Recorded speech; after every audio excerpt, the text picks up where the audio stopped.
Hey guys, welcome to another episode with Three Losers in a Church. This is episode 38, which is insanely hard to believe because we've been doing this for a while.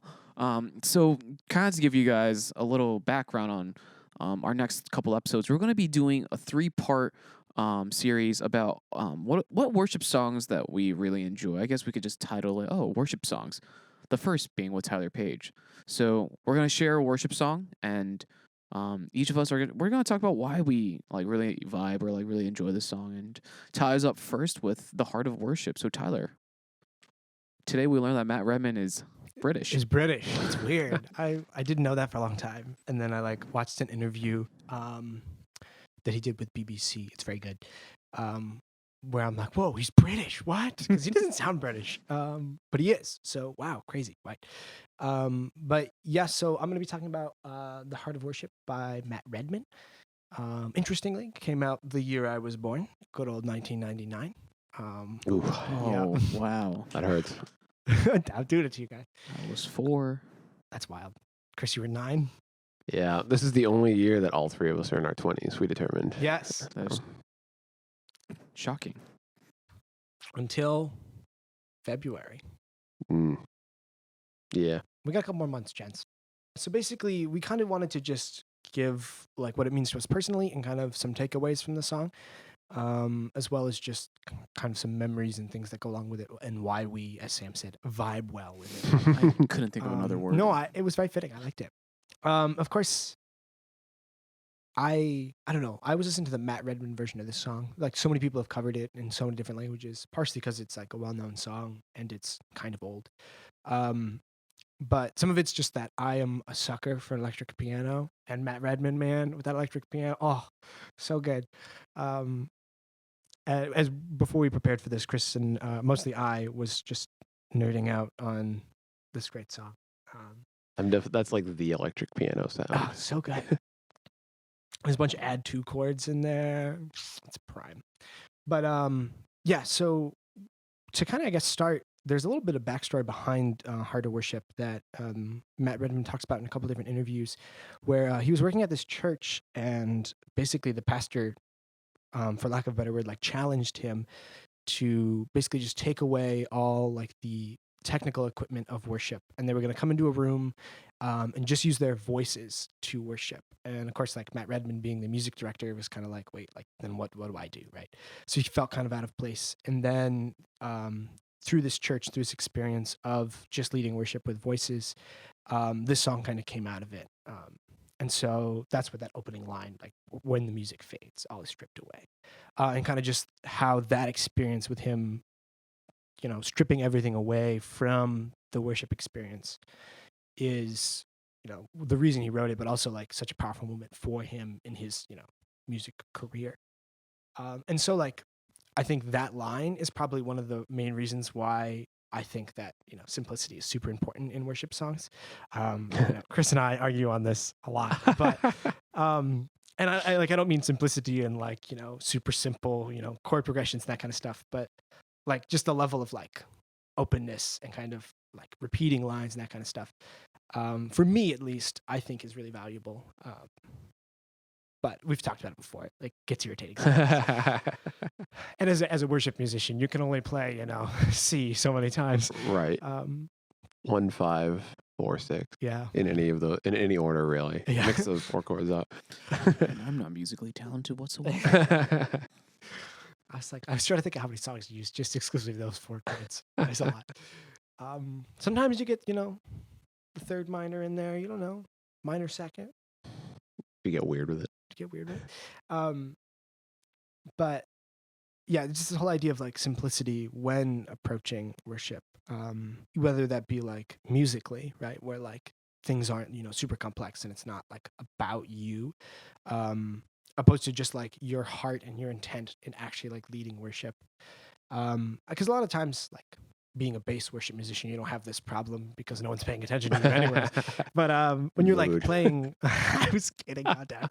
It's right. No, I said mood. You're right. You're that's absolutely right. So when you're playing bass, you don't ever have to worry about your ego, right? Because no one's listening anyways. Yeah, right. So you're fine. Somebody's gonna be like, "No, we listened." I can hear it already. But like when you're playing, I don't know, guitar, like, you know, leading vocal or something, a lot more of it, you're like, oh, like a lot is riding on me. Like I have to do so much more of like a better job or something. And as though like, I guess that's kind of true in some ways, but also like it's much easier to lose your focus and, you know, what you've really been about. Like what worship music is all about when you are like playing. I've noticed, especially with guitar or keyboard or something like that, where you're much more upfront, where you're like, oh, like people like need this. I don't know. Like I like my approach to it is much more different, opposed to like, oh, this is my time to worship. I'm just, you know, along with everybody else when I'm playing bass. But like it's like a different mindset. I don't know. Yeah. And so like this song is a reminder for me to like take away all that and like it's not any different. Like it's the same circumstance. It's the same situation. There's nothing else that's different, right? Minus how many strings I have. Right. 88 compared to 4, but keyboards don't have 88 strings. They have like 300 and something, but it's okay. I'm learning so much right now. Because so half the piano, so it's broken into 3 sections, right? One section of the piano has 1 string per key. One section of the piano has 2 strings per key, and then one section of the piano has 3 strings per key. This is also a master class. This functions as we're educating. This is Yes. edutainment. Yes. What? Wild, right? I forget the point I was making there. Oh, yeah. A lot of the times, like intent is something is really hard to do, especially when worship leading, but also just like being in a worship team in some settings where it's really easy to just focus on what is coming out, right? Where you're like, okay, like I need to get from this C to this G with this progression, like with this bass line or like this way or something like that. And it becomes much more mechanical opposed to like, oh, this is about something so much more than that. And some of that is like, there has to be a level of mechanics to it. Like music is a very mechanical thing. There's a lot of math involved and whatnot. Yeah. And like, it's definitely like, it requires thought and practice and effort, but also like, it should like flow freely, not out of like, oh, this is so easy, but out of like passion of like, oh, I care about this because it's so much more than this producing this music. Mhm. And so like, I don't know, this song just definitely is a constant reminder to me of like, oh, the worship music is so much more than music. I don't know. Yeah. It definitely like strips away some of that whole like worrying about like, oh, am I hitting that note exactly right? Have you ever sang the song without any musical instruments? I have not. It is on the list though of things to do when I become more talented. It adds another level to it because similarly, I've heard that story so many times growing up as well. Like the idea of like, oh yeah, like how like the pastor challenged him and everything. And I remember there was this one worship set that I was a part of. I think it was at my summer camp. Well, we'll have like morning devos and all that stuff, but like I think someone just straight up was like, yeah, I'm leading worship today, but we're really gonna try to capture the essence of this song. And we just sang as like a group without any instruments, and like that song just hit even harder. It was just like, dang, like what are we doing this for? Who are we like what is the point of worship? Good job, Matt Redman. Yeah, Matt Redman, man. Yeah, I know like I said this before, but I mean I relate a lot with Matt Redman. I mean, he, you know, just grew up in a church, kind of was thrown into worship music, and clearly has made a little bit more out of it than I have. But, so far. He's a little older than I am, so we got some time here. But like, and just out of passion and love, like taught himself these things and then like threw himself in situations to just become better. Yeah, and like kind of like School of Hard Knocks in some sense, but like Jesus Hard Knocks. So Jesus, Hard Knocks. Like light burden hard knocks. Yeah. Where like everyone goes like, you did a great job. You're like, it was terrible. But I don't know. So I relate a lot with him and just, like if I was ever challenged to be like, okay, so we're just like coming in this room and singing like a worship song, I would be like, oh, like I would just feel devalued in a lot of ways. And like he, like in an interview that we watched, definitely kind of feels that way in some senses, but like realizes that it's so much more than that. And I know like I would have a really hard time like in that situation. So yeah, so I relate a lot with him, and especially this one song. Yeah, he goes on to like, this is one of his like earlier songs, I guess, and goes on to like, you know, work with a bunch of other people and do some other great songs. But yeah, it is just someone who has a passion for what he does, but also realizes that it's not about him. Mm-hmm. And it's kind of an interesting song because it's like almost self-aware because it's like a song used in worship to worship Jesus, but also to about worshiping Jesus, just kind of like meta also, which is interesting to me that you can like, I don't know, just that you could like cover topics in the middle of worship while worshiping. Like, Insane, Yeah, and it's not like a lot of the times. Like I feel like worship music is like, oh, I'm so inadequate, God is so good. I'm so inadequate, God is so good, which is valid. Like repeat that forever. That's a true statement.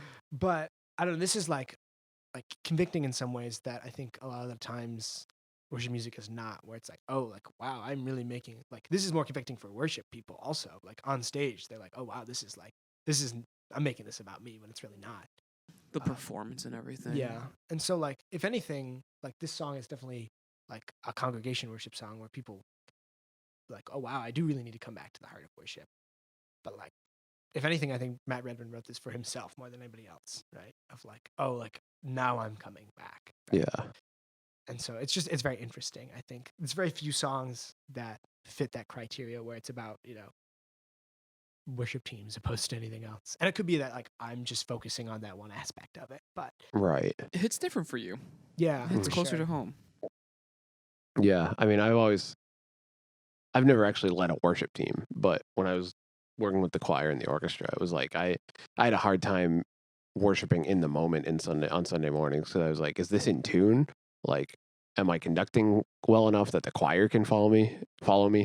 And like, I don't know. We even had orchestra rehearsals where like I would have us sing the words to the hymns because like of that exact reason. Like we never really sang except for the third verse when we dropped out. But like we were playing most of the time and never got to focus on what the hymns were actually saying and what they were about. And then we'd sing the lyrics and I was like, wow, this is like a really good message. Like this is what it's about. You know, it doesn't matter if my F sharp is a little out of tune or whatever.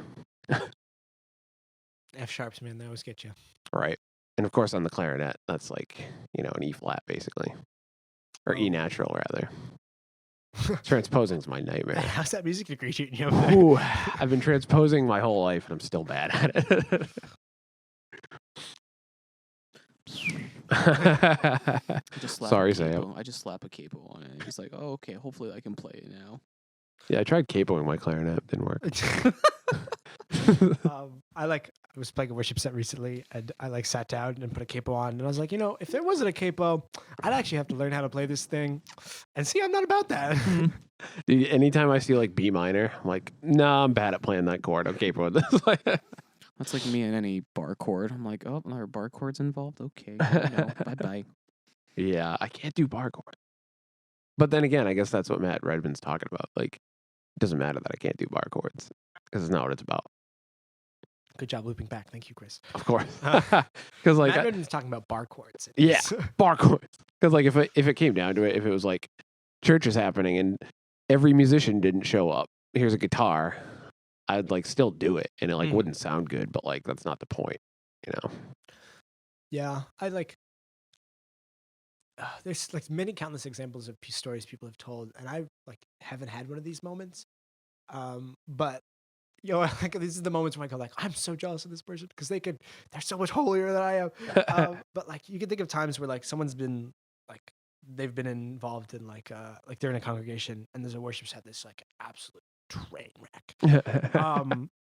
And then that's the moment I realized that like God is so much bigger than whatever's happening on stage. And like they realized like, oh, like even that person who could not sing at all was doing a terrible job, right? I don't mean to sound this aggressive. But like in that moment, like they saw through that and were like, oh, like that was the best singing I've ever heard. It was like the most true to that person's soul. But like I've never had a moment like that because whenever there's like I'm witnessing a train wreck, I'm like, oh no, like, I like get anxious. I'm like, this is terrible. Like and I guess that goes to show where I am. But yeah, I don't know. There's just something about like even you were talking earlier about like singing this song without instruments, and in my head I was like, oh, that's gonna become very interesting very fast. But I don't know, like performance is such routed inside of me a lot of the times that it's just very hard to separate the two. not even performance, just like the mechanics of it. Also, I don't know. Yeah, because I mean, you think very logically Mm. and methodically, I think so. Yeah, I definitely approach things point A to point B. Yeah. Yeah, and it's like those few moments where I have been able to kind of separate and realize that there is such a divide between the mechanics of music and like worshiping God through music, like how they are so different. The few times I've been able to like really acknowledge that fact, I mean, have been some of the most powerful worship moments ever, right? Either playing or, participating. Yeah. But yeah, that divide for me is definitely very challenging. And I mean, and the song is just a constant reminder of that. And it just sounds so good. And so British. And so British. I can't get over that. It actually makes sense that you would pick this song because that's like a constant battle that you're going through, I think. You talk about that a lot. Like it doesn't matter, but Yeah. like, that was literally the title of one of our episodes. Like nothing really matters, but like Yeah, no, it's dumb. Everything's dumb. Just starts bashing his head on the microphone. It's just so much defeat. Yeah, and there's this line is like, you search much deeper within. Through the way things appear, you're looking into my heart. That, of course, is a great pre-chorus, but I don't know. It's like God sees through all the mechanics, right? He could care less if you hit that C chord. yeah. Right? Like none of that matters, right? But like I know that fact is true, yet I still strive every single second Right. to hit that C chord, and that's all I can think about. Yeah. You're a musical Pharisee. Yeah. Tyler Page, musical Pharisee. Somehow I'm gonna manage to not hit that C chord, but that's also fine. I'm like, for some reason, I'm picturing the C chord shape in my head and where it is on the bass. Now piano. Yeah, I don't know. It's just definitely every time I listen to the song, a constant reminder of, just the battle that I know will never end, nor that I will ever beat, but also like is a constant reminder that like even someone like Matt Redman, who has made a professional career out of this and loves Jesus and loves what he does, like still struggles with that. And so yeah, like that's basically the main premise of the song, is that it is so much more, right, than we can ever do. Yeah. Beautiful. It's a good song. So yeah, we're gonna wrap things up. Thanks for listening, guys.